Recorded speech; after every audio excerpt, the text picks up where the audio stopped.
少年台语老师的心声。即摆即个社会，会当听到囡仔讲台语，讲甲真认真的，已经真稀罕啊！我逐工出门听到的，拢是讲华语较济。我甲一个袂早顿的阿姐讲牛早，伊应讲早安。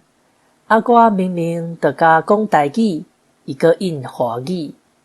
咱台湾人普遍无自信，想讲华语较高尚，即种观念毋对，会害咱的囡仔失去在地文化的根本。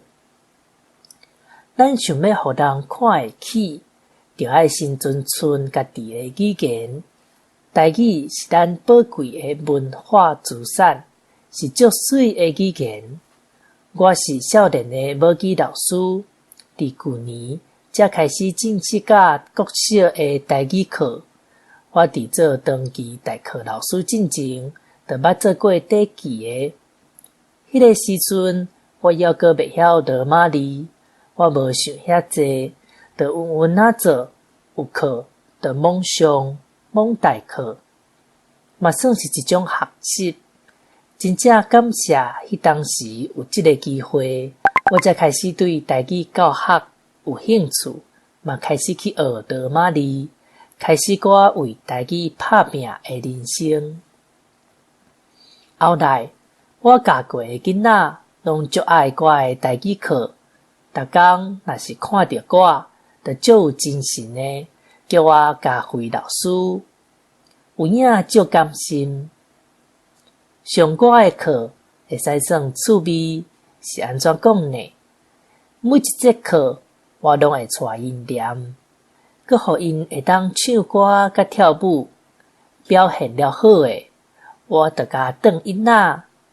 我诶课有分组比赛，到学期尾，倒一组第一名，就有礼物通领。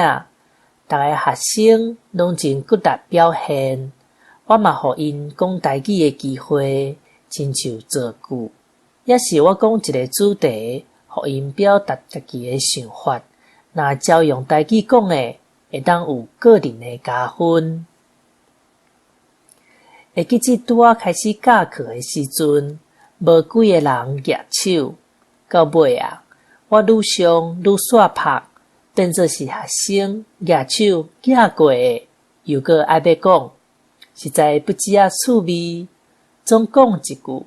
虽然我少年，毋过对台语教学真有心，我一定会继续打拼，互台语课搁较深刻，互囡仔学台语会使轻松，搁学到真侪物件。望遮个囡仔以后大汉，会搁对我即个老师有印象。我是少年的母语老师。我上爱讲台湾话，咱做伙来讲，做伙打拼，互咱这片土地的语言甲文化，搁较有尊严，继续传传落去，好无？